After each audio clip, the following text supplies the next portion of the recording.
The massive ship hung in the dark space above Kepler 442b like a silver knife. Its hull gleamed with strange patterns that seemed to move when nobody was looking directly at them. Inside the ship, Cathavar stood before a window that showed the blue-green planet below.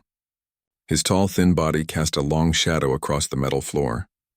Cathavar was not like humans. His skin was pale gray, almost white, and his eyes were large and completely black. His fingers were long and ended in sharp points. Most important of all, he could read minds. He was the best mind reader in the entire Zephyrian Empire. For over 300 years, he had visited new worlds and new species. Every time it was the same story. He would touch their minds, understand their thoughts, and they would bow down to his people. "Sir," said a voice behind him. Another Zephyrian walked up, this one younger and smaller. "The humans are ready to meet with us." Cathavar turned around slowly. His black eyes showed no emotion. "Good. Have they prepared their leaders?" "Yes, sir. Their commander is a female named Sarah Chen. She leads their military forces. There are also scientists and diplomats with her." Cathavar nodded. He had read the reports about humans. They were a young species, barely able to travel between stars. They had only been on this planet for 50 years. Their technology was simple compared to the Zephyrian Empire. They had no psychic abilities at all. This would be easy. "Tell me about their defenses," Cathavar said as they walked through the ship's corridors. "Very basic, sir. They have some energy weapons and metal armor, nothing that could stop our mind control. Their brains appear to be simple, like most non-psychic species." Cathavar had done this dance many times before. First, he would meet with the species leaders.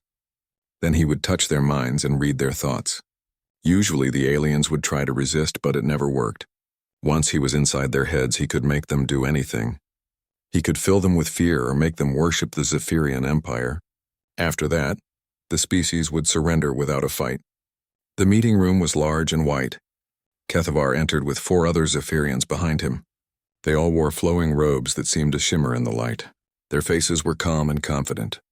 They had done this hundreds of times before. On the other side of the room, 5 humans waited. They looked so different from Zephyrians. Their skin had color, some brown, some pink, some yellow. Their eyes were small and came in different colors too. They wore simple clothes and had weapons on their belts, though Cathavar knew the weapons would be useless against psychic powers. The human in front stepped forward. She was shorter than Cathavar but held herself straight and strong. Her black hair was pulled back and her dark eyes looked directly at him without fear. This was Commander Sarah Chen. "Welcome to our world," she said in a clear voice. "I am Commander Chen. We are honored to meet the Zephyrian Empire." Cathavar studied her face. Most species showed fear when meeting Zephyrians for the first time. They had heard stories about the Empire's power. But this human seemed calm.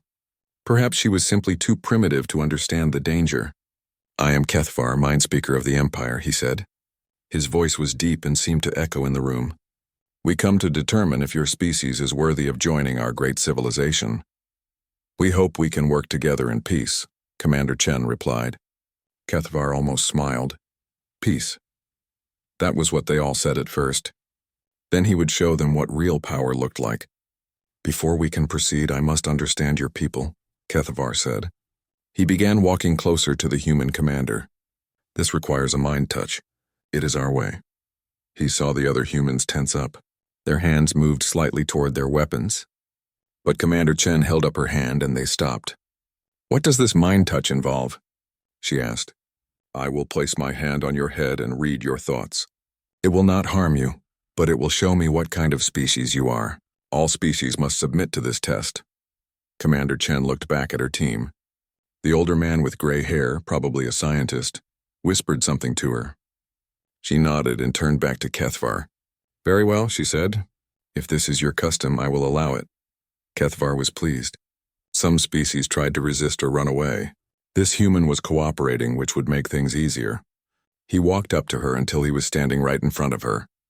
She was much shorter than him, and he had to look down to meet her eyes. "Do not be afraid," he said, though he knew she would be terrified soon enough. Commander Chen stood perfectly still as Cathavar raised his long, pale hand. His sharp fingertips were just inches from her forehead. Around the room, the other Zephyrians watched with interest. This was always the moment when everything changed. This was when the new species learned their place in the universe. Kethavar had touched the minds of hundreds of different aliens. He knew what to expect. First, there would be confusion as the alien mind tried to understand what was happening, then fear as they realized someone else was inside their thoughts. Finally, submission as his superior psychic powers took control. He pressed his hand against the human's forehead. The moment his skin touched hers, Kethavar's world exploded. Instead of the simple, weak mind he expected, he was suddenly drowning in something vast and terrible. It was not like any mind he had ever touched before. It was dark and deep and full of things that made no sense. Images flashed through his consciousness so fast he could barely understand them. He saw creatures with massive teeth chasing small, hairy beings through a forest. He saw groups of humans killing and eating each other in a frozen wasteland. He saw cities burning and people screaming as metal birds dropped fire from the sky. But worse than the images were the feelings that came with them. Raw, primal terror that made his legs shake. Desperate hunger that felt like his stomach was eating itself. Rage so pure and hot it seemed to burn his mind. And underneath it all, a cold, endless fear of death that never went away. Kethavar tried to pull his hand back, but he could not move. The human mind held him like a trap. More images came flooding in. He saw humans fighting monsters in the dark. Humans surviving in places where nothing should be able to live. Humans continuing to fight even when they knew they were going to die. And then he understood the horrible truth. This was not one human's mind. This was the memory of an entire species. Every terrible thing that had ever happened to humanity was stored in this woman's brain, and she carried it like a weapon. His psychic abilities, which had always been his greatest strength, now felt like a curse. Every thought he tried to send into her mind bounced back at him twice as strong. Every emotion he tried to control turned against him. The human mind was not just resistant to psychic attack. It was poisonous to psychic contact. Kethavar began to scream. Kethavar's scream echoed through the meeting room like the sound of breaking glass. His tall body shook as if electricity was running through it. His black eyes rolled back in his head, showing only white. Commander Chen stood perfectly still while the alien's hand pressed against her forehead. But her face had changed. Her calm expression was gone, replaced by something harder and more dangerous. The other Zephyrians rushed toward their leader, but they stopped when they got close. Something was wrong. Very wrong. They could feel it through their psychic connection to Kethavar. Whatever was happening to him was starting to affect them too. "Sir?" one of them called out. "Sir, please respond." But Kethavar could not respond. He was lost somewhere inside the human's mind, experiencing things that his species had never known. The images kept coming faster and more terrible than before. He saw early humans hiding in caves while massive predators hunted them. He felt their constant fear of the dark, of the cold, of starvation. He experienced the pain of watching their children die from diseases they could not cure. He lived through wars where humans killed each other with stones and sticks, then with metal, then with machines that could destroy entire cities. But the worst part was not the violence or the death. The worst part was how the humans reacted to all of it. They did not break. They did not give up. Instead, they took their fear and pain and turned it into something else. They used their terror to make them stronger. They used their suffering to make them smarter. Every horrible experience became a lesson that helped them survive the next horrible experience. Kethavar tried to understand what he was seeing, but his mind was not built for this. Zephyrians had evolved on a peaceful world where psychic powers made life easy. They had never known real hardship or danger. They had never needed to develop the kind of mental strength that came from facing death every day for millions of years. The human mind was like a fortress made of scar tissue. Every attack only made it stronger. Every attempt to control it only made it more resistant. And now that Kethavar was inside, the fortress was fighting back. Commander Chen's memories began to focus on specific things, as if her mind was choosing what to show him. He saw footage from human wars, but not just the fighting. He saw the aftermath. He saw soldiers sitting in dark rooms, staring at nothing, their minds broken by what they had seen and done. But then he saw those same soldiers years later, helping other people, teaching children, building families. They had taken their trauma and made it into wisdom. He saw humans who had survived terrible accidents or diseases. They should have been destroyed by their experiences, but instead they became counselors and doctors and teachers. They used their pain to help others avoid the same pain. He saw artists who painted pictures of hell and somehow made them beautiful. He saw writers who told stories about the worst things humans could do to each other, and readers who found hope in those stories. He saw musicians who turned screams of agony into songs that made people feel less alone. This was impossible. No species could survive with minds like this. The constant awareness of death and suffering should have driven them insane or made them give up entirely. But somehow humans had taken the very things that should have destroyed them and made them into their greatest strength. Kethavar felt his own mind starting to crack under the pressure. His psychic abilities, which had always given him perfect control over his thoughts and emotions, were useless here. The human mind was feeding him experiences his brain could not process. Fear older than his entire civilization, pain deeper than any physical wound, and underneath it all, a terrible, beautiful stubbornness that refused to surrender no matter what happened. He tried again to pull his hand away from the human's forehead, but his body would not obey. Through their psychic link, his fellow Zephyrians could feel his panic. One of them, a young female named Silara, tried to help by sending him calming thoughts. But the moment her mind touched his, she screamed too. The human experiences were spreading. Like a virus jumping from one computer to another, the mental contamination began infecting every Zephyrian in the room. Silara collapsed to the floor, her body shaking. Another Zephyrian grabbed his head and began making sounds that no member of his species had ever made before. Sounds of pure animal terror. Commander Chen finally spoke, her voice calm and quiet. "You should not have done this without permission." For the first time since the contact began, Kethavar was able to focus on her words instead of the chaos in his mind. He realized that she was not just a passive victim of his psychic probe.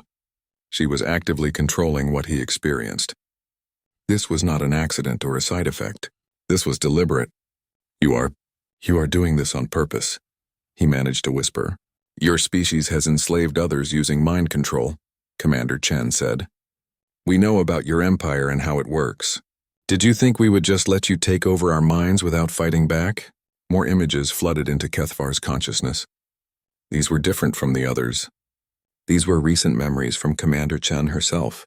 He saw her studying reports about the Zephyrian Empire. He saw her meeting with human scientists and military leaders. He saw her volunteering to be the first contact because she knew what would happen when the alien tried to read her mind. "We cannot fight your technology or your psychic powers," she continued. "But we do not need to. You cannot fight what we are." Kethavar understood now. This was not a diplomatic meeting. This was a trap. The humans had known exactly what the Zephyrians would do, and they had prepared for it. But how could they prepare for something like this? How could any species know that their own minds were weapons? The answer came from Commander Chen's memories. Humans had always been prey animals. For millions of years, they had been hunted by creatures bigger and stronger and faster than they were. They had survived by being smarter, more adaptable, and more willing to do whatever was necessary to live another day. Their minds had been shaped by constant danger until they became something no other species could understand or control. Every human carried the psychological DNA of survivors. Every human mind was a library of every terrible thing that had ever happened to their species. And every human had learned to live with that knowledge without going insane. To a psychic species like the Zephyrians, touching a human mind was like trying to drink poison. It was too much, too dark, too alien for them to process. The room began to spin around Kethavar. His perfect psychic control was gone. His mind, which had always been organized and disciplined, was now chaos.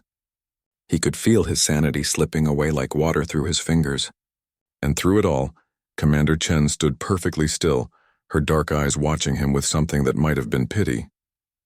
"This is what we are," she said softly. "This is what you cannot control. This is why you will leave our world alone." Kethavar tried to respond, but no words came. His species had traveled the galaxy for thousands of years, conquering world after world through mental domination. They had never met a species they could not control. Until now. The last thing he remembered before losing consciousness was a single thought from the human's mind, clear and simple and terrifying in its certainty. "You picked the wrong species to mess with." Kethavar collapsed to the floor like a broken puppet. His pale body twitched and shook while strange sounds came from his throat. The other Zephyrians in the room were not much better. Silara was curled up in a ball, her hands pressed against her head as she rocked back and forth. The others stumbled around like they were drunk, their black eyes wide with terror. Commander Chen finally stepped back, removing the alien's hand from her forehead. For just a moment, her calm mask slipped, and the humans in the room could see how much effort it had taken to maintain control during the mind touch. Sweat covered her face and her hands were shaking slightly. "Get a medical team in here," she ordered. These aliens need help. Dr. Elena Vasquez, the xenopsychologist on the human team, knelt down next to Kethvar. She was a middle-aged woman with gray streaks in her brown hair and kind eyes behind thick glasses. She had studied alien psychology for 20 years, but she had never seen anything like this. "What did you do to them?" she asked Commander Chen. "I did not do anything," Chen replied, wiping sweat from her forehead.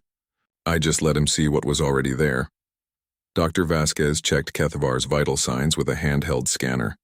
His heart was racing, his brain activity was chaotic, and his body temperature had dropped several degrees. It was like he was in severe shock, but there were no physical injuries. "His mind has been damaged somehow," she said. "But I do not understand how. Psychic contact should not cause this kind of trauma."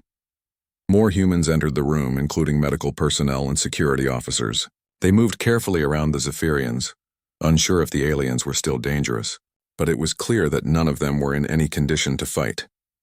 Outside the meeting room, alarms were starting to sound on the Zephyrian ship. The other members of Kethvar's crew could feel that something had gone terribly wrong through their psychic network. Emergency protocols activated automatically as the ship's systems detected the mental distress of the landing party. Within minutes, more Zephyrians had transported down to the human colony. They came armed with advanced weapons and psychic amplifiers ready for battle. But when they saw their companions lying on the floor in various states of mental breakdown, they stopped. "What happened here?" demanded Subcommander Zaxxon, a tall Zephyrian with scars across his gray face. His black eyes darted between the humans and his fallen comrades. Commander Chen stepped forward, still looking calm despite what had just occurred. "Your mind speaker attempted to read my thoughts without proper precautions. The contact damaged his mind." "That is impossible," Zaxxon said. "Kethvar is the most powerful psychic in our empire. No primitive species could harm him through mental contact." Dr. Vasquez looked up from where she was examining Silura. "I think I am beginning to understand what happened," she said slowly. "Commander, may I speak with you privately?" Chen nodded, and they moved to a corner of the room where the Zephyrians could not hear them clearly. "Our minds are not normal," Dr. Vasquez whispered. "I have been thinking about human evolution and psychology. We are the only species I know of that has a constant awareness of our own mortality. We think about death every day. We know that terrible things can happen at any moment. Most species either do not have this awareness or they develop mental defenses to block it out." Commander Chen frowned. "You think that is what hurt them?" "Not just that. Think about human history. We have survived ice ages, plagues, wars, natural disasters. Our ancestors faced starvation, predation, and constant danger for millions of years. Every generation that survived passed on not just their genes, but their psychological adaptations. We carry the mental scars of every terrible thing that ever happened to our species." Chen began to understand, and when he tried to read my mind, he experienced all of it at once. A psychic species that evolved in peace would have no defense against that kind of psychological trauma. It would be like forcing someone who had never seen violence to watch every war movie ever made, all at the same time. Back across the room, Sub-Commander Zaxxon was trying to establish contact with his fallen comrades, but every time he tried to touch their minds, he felt echoes of what they had experienced. The human mental contamination was spreading through the psychic network like a disease. "We need to evacuate immediately," he announced. "Something about these humans is dangerous to our minds. We cannot risk further exposure." But as his team prepared to leave, more problems began appearing. The Zephyrians who had stayed on the ship were also starting to show symptoms. The psychic network that connected their species, which had always been their greatest strength, was now working against them. The trauma experienced by Kethvar and his team was spreading to every psychic mind that came into contact with it. Reports began coming in from other parts of the Zephyrian Empire. Psychics who had been in mental contact with the ship were collapsing. Some were experiencing nightmares about creatures they had never seen. Others were developing new fears about death and suffering that their species had never known before. The human mental virus was spreading across the galaxy. Sub-Commander Zaxxon received an emergency communication from the Imperial capital. The Emperor himself was demanding to know what had happened. Several high-ranking psychics in the government had been affected through the psychic network, and panic was beginning to spread through the leadership. "Commander Chen," Zaxxon said, his voice tight with controlled fear. "What you have done here will have consequences. Our empire will not tolerate this attack on our people." Chen looked at him with tired eyes. We did not attack anyone. Your mind speaker attacked us. We simply defended ourselves. You have somehow weaponized your minds against psychic contact. This is an act of war. Dr. Vasquez stepped forward. It is not a weapon. It is just what we are. Millions of years of evolution have made human minds incompatible with psychic invasion. We cannot change this any more than you can change the color of your skin. Then you are a threat that must be eliminated, Zaxxon said. The remaining Zephyrians began to retreat toward their ship, carrying their injured comrades. As they left, Subcommander Zaxxon turned back one more time. We will return with a fleet, he promised. If we cannot control your minds, we will destroy your bodies. After the aliens had left, the humans stood in the empty meeting room. The silence felt heavy and dangerous. How long do we have? Asked Major Rodriguez, the head of colony security. Commander Chen looked out the window at the stars. Not long. Maybe a few weeks if we are lucky. Dr. Vasquez was still processing what had happened. Do you realize what this means? We are immune to the primary weapon of the most powerful empire in the galaxy. But that immunity comes at a cost. Our minds are so traumatized by our evolutionary history that contact with us can drive psychic species insane. Can we use this somehow? Major Rodriguez asked. Chen turned from the window. We will have to, because right now it is the only advantage we have. Outside, the Zephyrian ship disappeared into space, carrying news that would change the galaxy forever. For the first time in their history, the Zephyrian Empire had met a species they could not control, and that species had hurt them in ways they had never imagined possible. The message sent back to the Imperial capital was simple and terrifying. The humans are not just resistant to psychic control. Contact with their minds is toxic. Recommend immediate military response before the contamination spreads further. The war was about to begin. 3 weeks later, the sky above Kepler 442b filled with alien ships. The Zephyrian fleet that arrived was massive, over 50 vessels of different sizes from small fighters to enormous battleships. Their hulls gleamed silver and black against the stars, and strange energy patterns danced across their surfaces. Commander Chen stood in the colony's command center, watching the fleet through the main display screen. Around her, human officers and technicians worked frantically to coordinate their defenses. But everyone knew the truth. They were terribly outnumbered and outgunned. How many ships do we have? Chen asked. Major Rodriguez checked his display. 12 patrol craft and 1 heavy cruiser. The cruiser has good weapons, but it is still just 1 ship against their entire fleet. Dr. Vasquez looked up from her research station. Commander, I have been studying the recordings from our first contact. I think I understand better what happened when Kethvar touched your mind. Go ahead, Doctor. Human consciousness is different from other species in ways we never realized. We have what I call trauma inheritance. We carry the psychological scars of our entire evolutionary history in our minds. Every human brain contains memories of being hunted by predators, of surviving disasters, of watching loved ones die. These memories are not just historical data. They are active parts of our psychology that shape how we think and feel. Chen frowned. But we do not remember being chased by saber-toothed tigers. Not consciously, no. But the fear response is there. The survival instincts are there. The knowledge of what humans can do when desperate is there. When a psychic tries to read our minds, they do not just get our personal thoughts. They get access to the collective trauma of our entire species. A new voice interrupted them. And that trauma can be focused and directed. Everyone turned to see a man in military uniform walking into the command center. He was tall and broad-shouldered, with short gray hair and cold blue eyes. Scars covered his face and hands, and he moved with the careful control of someone who had seen too much combat. Colonel Marcus Webb, he introduced himself. I came here as soon as I heard about your alien problem. Commander Chen knew the name. Colonel Webb was a legend in human military circles. He had fought in some of the worst battles of the recent colonial wars. He was also known for his unusual theories about psychological warfare. What do you mean by focused and directed? Chen asked. Webb smiled, and it was not a pleasant expression. Dr. Vasquez is right about trauma inheritance. But she is missing the most important part. We can train people to access and weaponize their psychological trauma. I have been working on this for years. That sounds extremely dangerous, Dr. Vasquez said. Everything about humans is dangerous, Doctor. The question is whether we use that danger to protect ourselves or let it destroy us. Webb explained his theory as alarms continued to sound throughout the colony. According to his research, certain humans could be trained to deliberately access the darkest parts of human consciousness. These people could then become walking psychological weapons, capable of mentally disabling psychic species through simple physical contact. I call them Dread Marines, Webb said.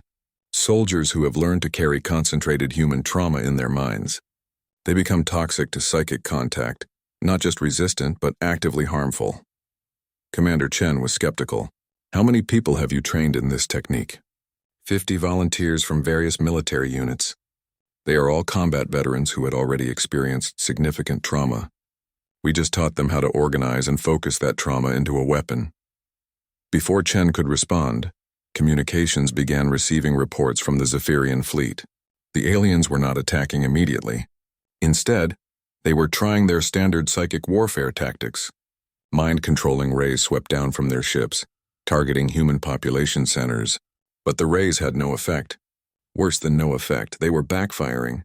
Every attempt to psychically influence the humans resulted in feedback that damaged the Zephyrian psychics operating the weapons.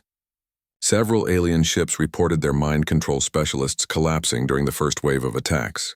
Admiral Kralseth came a panicked voice over the Zephyrian communications. The psychic attacks are not working.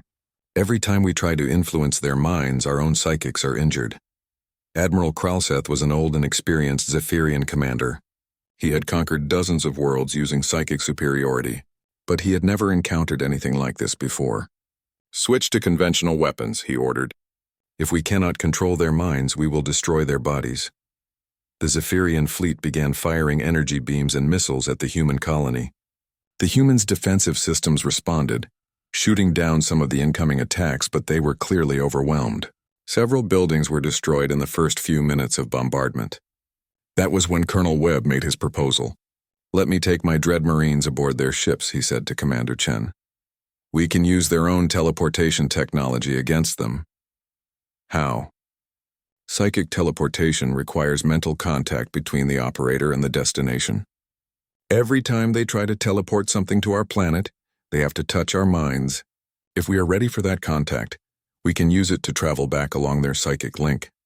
It was an insane plan, but with the colony under bombardment and no other options available, Commander Chen agreed.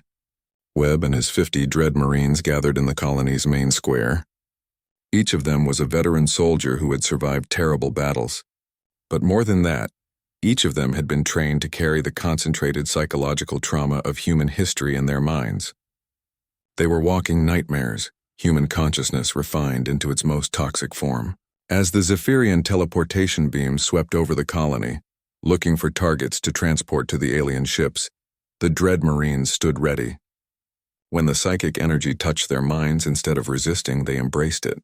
They let the alien psychics make contact, then used that contact to force their way aboard the Zephyrian vessels. The effect was immediate and devastating. The first group of Dread Marines materialized aboard the Zephyrian flagship. The moment they appeared, every psychic within 50 meters of them collapsed. The aliens' enhanced senses, which normally gave them a huge advantage, now worked against them. They could feel the humans' psychological toxicity like a poison in the air. Webb himself appeared on the bridge of the flagship. Admiral Kralseth tried to use his psychic powers to stop the human, but the moment his mind touched Webb's consciousness, he screamed and fell to the floor. Webb had not just survived combat, he had thrived in it. His mind contained memories of watching friends die, of killing enemies with his bare hands, of making impossible choices in impossible situations. But more than that, he carried the focused trauma of human evolution, the terror of being hunted, the desperation of starvation, the rage of survival against impossible odds. To a psychic species that had never known real hardship, contact with Webb's mind was like touching molten metal. "Surrender," Webb said calmly as Zephyrian crew members collapsed around him. "Or we will board every ship in your fleet." Similar scenes were playing out across the Zephyrian fleet.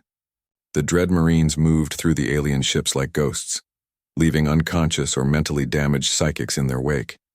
The aliens' superior technology was useless when their operators could not function. Within an hour, the entire Zephyrian fleet was disabled, not destroyed, The humans were careful not to kill anyone they did not have to. But every ship was under human control, their crews too psychologically damaged to resist. Admiral Kralseth, barely conscious and speaking in a whisper, managed to send a final message to the Zephyrian Empire. Do not send more ships. The humans are not just immune to psychic control. They are poisonous to psychic contact. Any psychic who touches their minds will be destroyed. Recommend immediate withdrawal from all human territories. The message caused panic throughout the Zephyrian Empire. For the first time in their history, their most powerful weapons had been turned against them.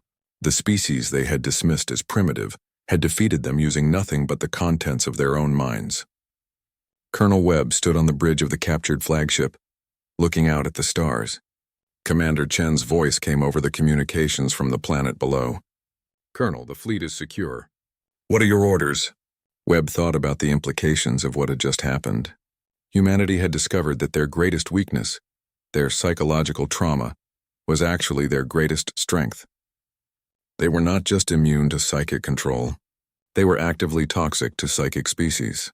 Send a message to Earth, he said. Tell them what we learned here. Humanity needs to know that we have a weapon the rest of the galaxy cannot defend against. What kind of weapon? Webb looked at his reflection in the ship's window. His scarred face showed no emotion, but his eyes held depths of experience that no alien species could understand. Ourselves, he said simply. We are the weapon. 6 months after the battle at Kepler 442b, the galaxy was a different place. News of humanity's victory over the Zephyrian Empire had spread to every corner of known space. Carried by traders, refugees, and former slaves who had watched their psychic masters fall, Commander Chen, now promoted to Admiral, stood in her new office on the human colony world of New Geneva. Through her window, she could see ships from dozens of different species in the orbital docks. Some were human vessels, but many belonged to alien races that had come seeking protection from their former Zephyrian overlords. A soft knock at her door interrupted her thoughts. Come in, she called. Dr. Vasquez entered carrying a datapad filled with the latest reports. The xenopsychologist looked tired but satisfied. She had been working nonstop for months, helping to establish protocols for safe contact between psychic and non-psychic species. How are the negotiations going? Chen asked.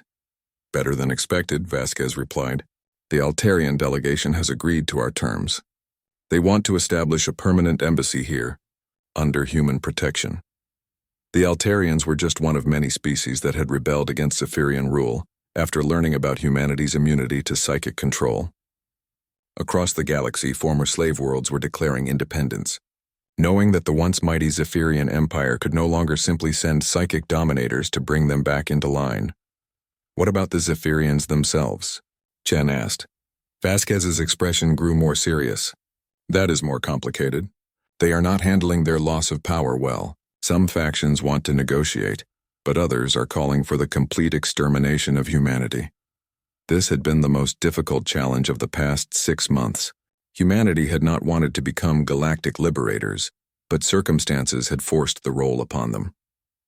Every species that sought protection from psychic domination had to be sheltered in human space, because only humans could provide effective defense against mind control.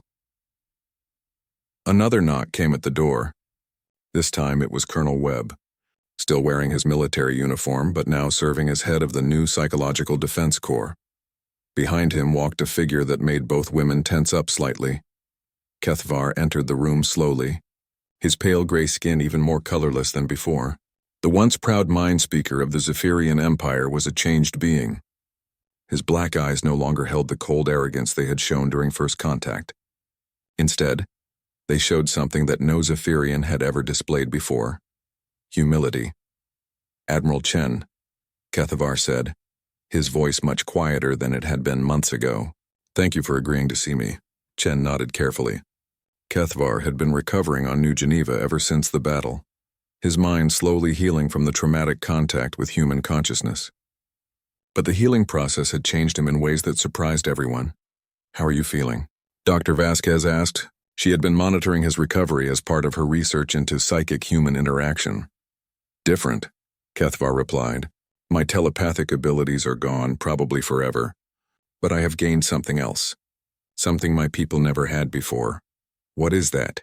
understanding of suffering, understanding of fear, understanding of what it means to survive when death is always near. He paused, looking at each of the humans in turn. I understand now why contact with your minds was so damaging to us. We had never experienced real hardship. We had never needed to develop psychological strength. When we encountered minds that were forged by millions of years of struggle, we were not prepared. Colonel Webb crossed his arms. And what do you plan to do with this understanding? Kethavar straightened up slightly. I want to help establish peaceful contact between our species. There are Zephyrians who want to learn from humans, who want to develop the same kind of mental strength you possess. But there are also those who want to destroy humanity, rather than face the truth about their own weakness. Chen studied the alien's face. In the months since their first meeting, she had come to realize that Kethavar was genuinely trying to change. The traumatic contact with her mind had not just damaged his psychic abilities, it had forced him to confront aspects of existence that his species had never needed to consider. What do you propose? She asked. A cultural exchange program, carefully controlled contact between humans and Zephyrians, designed to help my people understand your psychological strength without being damaged by it. Some Zephyrians could learn to develop mental resilience while humans could learn about psychic abilities. Dr. Vasquez looked interested. That could work, but it would have to be done very gradually. The psychological gap between our species is enormous. Webb was more skeptical. What about the Zephyrians who want to wipe us out? This cultural exchange is not going to change their minds. Kethavar's expression darkened. You are right. There is a faction led by General Vexorth that believes humanity represents an existential threat to psychic species. They are gathering support from other telepathic races who are afraid that human mental toxicity will spread throughout the galaxy. Will it spread? Chen asked Dr. Vasquez. Not naturally, the scientist replied. Human psychological immunity is the result of millions of years of specific evolutionary pressures. Other species cannot simply catch it like a disease, but the knowledge of how to develop mental resistance could spread if we chose to teach it. This was the heart of the new galactic situation. Humanity had accidentally become the key to freedom from psychic domination. Species across the galaxy were begging to learn the secrets of mental resistance, while psychic races were terrified that their traditional advantages would disappear. A communication alert sounded in Chen's office. She activated the display and saw the face of Captain Sarah Morrison, commander of the human patrol fleet. Admiral, we have a situation. A mixed fleet of Zephyrian and allied ships is approaching the border of human space. They are not responding to our hails, but their formation suggests hostile intent. Chen sighed. This was the confrontation she had been expecting for months. General Vexorth had finally assembled enough ships to challenge human space directly. How many ships, Captain? Over 200 vessels, Admiral. Much larger than the fleet we faced at Kepler 442b. Webb was already moving toward the door. I will alert the Dread Marine units. How many psychic species are in that fleet? At least 5 different races, Morrison replied. Zephyrians, Mentarchs, Psionic Union forces, and others. It looks like General Vexorth convinced multiple telepathic species to join his crusade against humanity. Kethavar stepped forward. Admiral, please let me help. I know General Vexorth's tactics. I know how the combined psychic fleet will operate. Chen looked at the former mind speaker for a long moment. Trusting him was a risk, but they needed every advantage they could get. All right, she decided. Colonel Webb, prepare the defense fleet. Dr. Vasquez, contact all our allied species and ask for their support. Kethavar, you are with me. We are going to try something that has never been done before. What do you have in mind, Admiral? Chen smiled grimly. If General Vexorth wants to fight a war against human minds, let us give him exactly what he is asking for. But this time, we are not going to hold back. 2 days later, the two fleets faced each other in the empty space between star systems. General Vexorth's alliance included over 200 ships from various psychic species. The human fleet was much smaller, only 50 vessels, but each ship carried specially trained personnel. Instead of Dread Marines, Chen had assembled volunteers from across human space. Combat veterans, yes, but also survivors of disasters, people who had lived through famines and plagues, individuals who had faced death and trauma and emerged stronger. Each volunteer had undergone intensive psychological preparation, learning to focus and project their mental experiences. When General Vexorth ordered his fleet to attack with massed psychic weapons, he expected the humans to resist or defend themselves. Instead, they did something unprecedented. They opened their minds completely. Every human in the fleet dropped all mental defenses and invited psychic contact. But instead of just passively resisting, they actively transmitted their experiences to every telepathic mind in the enemy fleet. The effect was catastrophic.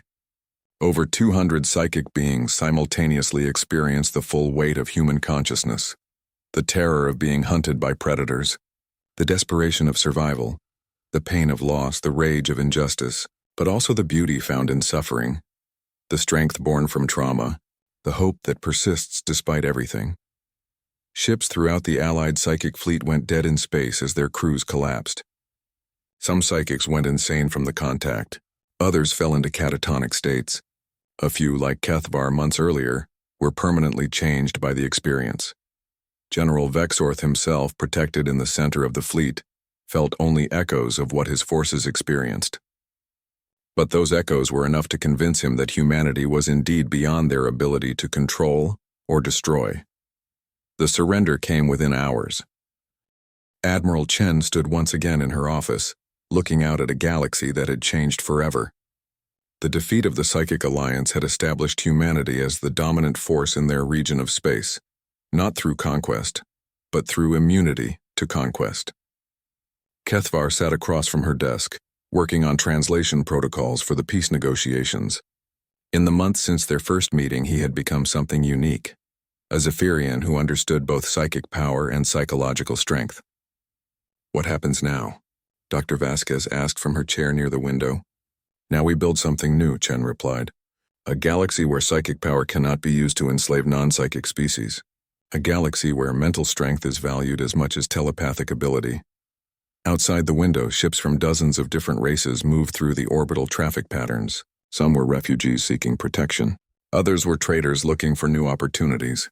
Many were diplomats hoping to establish relations with the species that had accidentally become the galaxy's protectors. In the colony schools, human children played alongside young beings from worlds across the galaxy. The psychic children were learning that strength could come from facing fear instead of avoiding it. The non-psychic children were learning that they did not need special abilities to have value and dignity. It was not a perfect solution. There were still conflicts, still species that refused to accept the new order. But for the first time in galactic history, psychic domination was no longer inevitable. Humanity had given the galaxy something it had never had before: proof that minds could be free, no matter how powerful the forces trying to control them. And in the end, that proof had been written not in weapons or technology, but in the deepest parts of human consciousness, in the scars that had become their strength, in the trauma that had become their shield, in the darkness that had taught them to value the light.